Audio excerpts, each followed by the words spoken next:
Hare Krishna. We continue reading from Bhagavad Gita as it is. We are on chapter 7, knowledge of the absolute. Now this is the knowledge of the absolute. Text 20. Kamestester ritagyanaha prapadyante anya devataha tam tam niyamam asthaya prakritya niyataha swaya. Those translation and purport by His Divine Grace, A.C. Bhaktivedanta Swami Srila Prabhupada. Those whose intelligence has been stolen by material desires, surrender unto the demigods and follow the particular rules and regulations of worship according to their own natures. So Krishna is saying one whose intelligence is stolen by material desires. So we can see that means when our desire, our material desire to enjoy separate than God is so much that our intelligence is bewildered. We lose our intelligence. Intelligence is to guide us to do the correct thing. But when our desires to enjoy separate than God is so much, our intelligence gets bewildered. Then what do? Krishna is saying, then we are surrendering to the demigods. Demigods, and we are worshipping the demigods according to their own nature. So those who are freed from all material contaminations surrender unto the Supreme Lord and engage in His devotional service. So a pure devotee has no desire to enjoy separate from the Supreme Lord. And so what he does is he's engaging in loving devotional service to the Supreme Lord. He's a surrendered soul. He has no material desires. He's perfectly understood his relationship with God. And he's acting on that relationship. As long as the material contamination is not completely washed off, they are by nature non-devotees. So we can see a devotee means liberated, a liberated soul. One who's completely understood, I am not this body, I'm a spirit soul. I have a loving relationship with God. Let me engage in that loving relationship. But even those who have material desires and who resort to the Supreme Lord are not so much attracted by external nature. Because of approaching the right goal, they soon become free from all material lust. So, most of us, we will say, hey, but I have so many material desires, but I have come to the door of Krishna. I've come to Krishna's doorstep. Then what to do? So here Prabhupada is telling us that gradually, we will be situated in our right position. Why? Because we have approached Krishna. We have approached to the right goal. And so soon we are going to get liberated from all the material contaminations because we are on the correct path. When the path is correct, we will reach the destination. When we purchase a ticket to go, for example, from Taiwan to America, we sit in the plane, then we will reach America. That is, so we may have desires, material desires, but because we have come to Krishna, we are trying to engage in devotional service, we will get perfection, become free from all material lust. In the Srimad Bhagavatam, it is recommended that whether one is a pure devotee and is free from all material desires, or is full of material desires, or desires liberation from material contamination, he should, in all cases, surrender to Vasudeva and worship him. So the verse in Bhagavatam, Canto 2, Chapter 3, Text 10, Akama sarva kamo va moksha kama udar dehe tivrena bhakti yogena yajeta purusham param. So Bhagavatam is saying, one may be full of material desires, or one may have no material desires, or one may desire mukti, moksha. whatever is our position, we should come to Krishna, worship him, surrender unto him, surrender unto Vasudev. Vasudev is Krishna, and worship him. That is the perfection. No matter what is our consciousness, no matter what are our desires, we should come to Krishna for the fulfillment of those desires. Why? Because he's God, so he can fulfill all our desires. When we come to the reservoir of water, we can drink water to our heart's content. But if we go where there is just barely any water, we will still be so thirsty. So Krishna is the reservoir of everything. Everything comes from him. So he can fulfill all our desires, no matter what our desire is.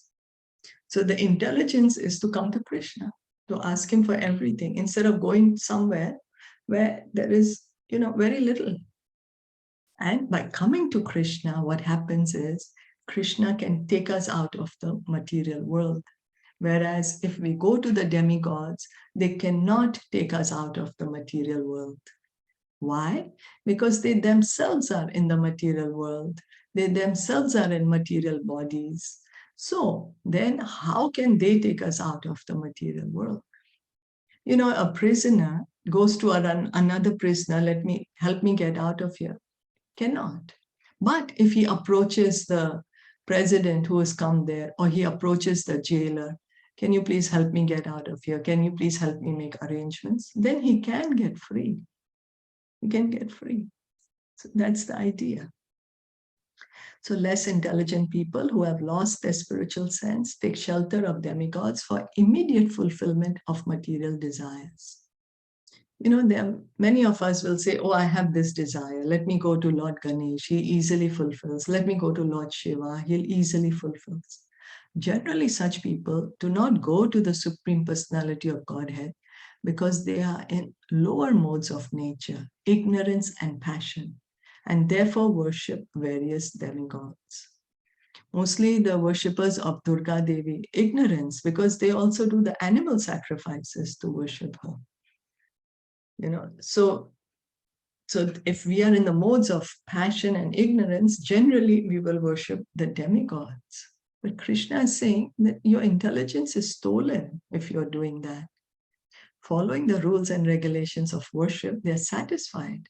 The worshippers of demigods are motivated by small desires and do not know how to reach the supreme goal.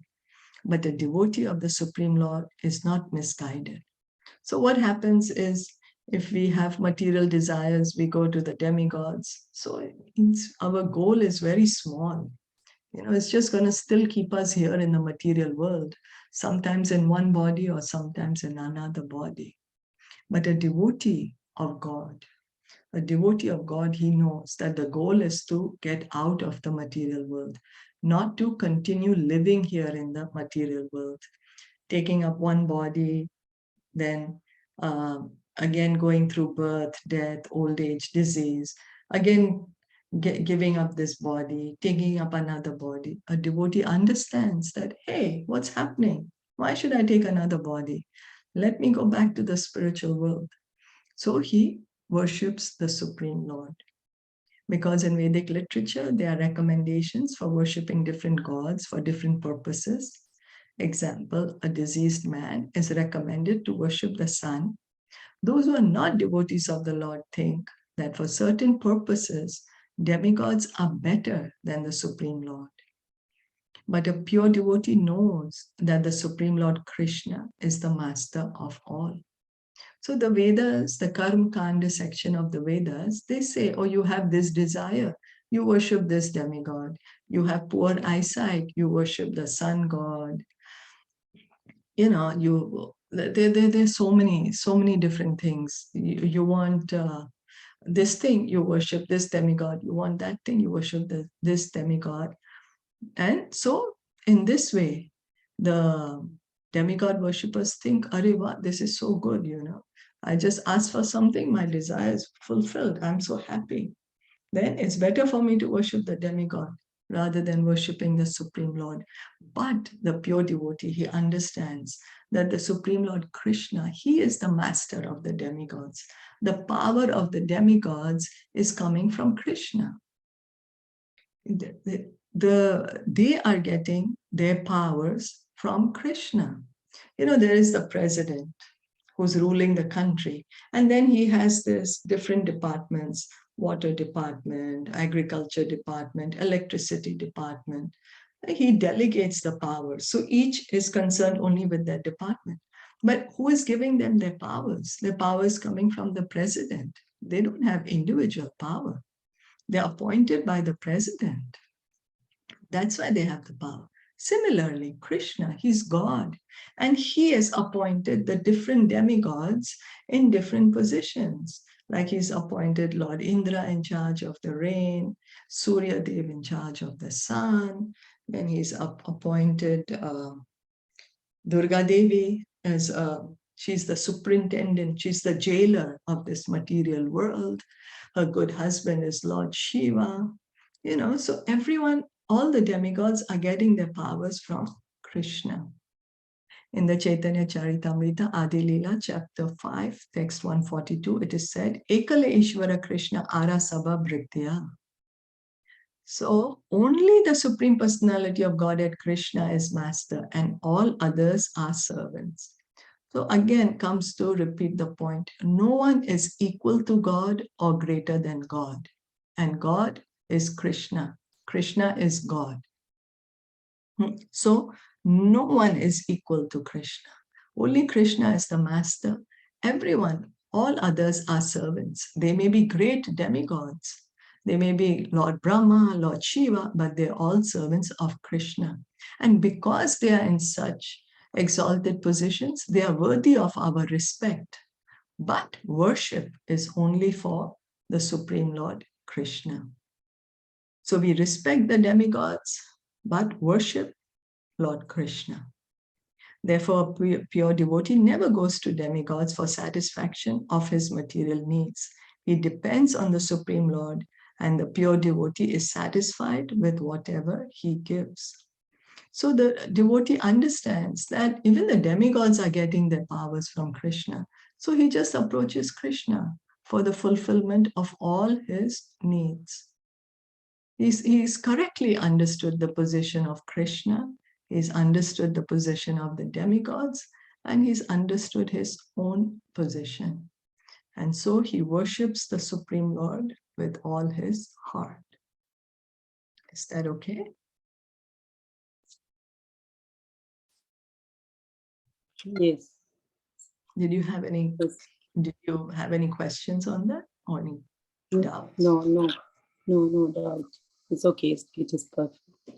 Okay, thank you so much. Thank you for joining in. Bhagavad Gita ki jai, Shilpa Prabhupada ki jai, Gaur Bhakta Vrinda ki jai. Hare Krishna.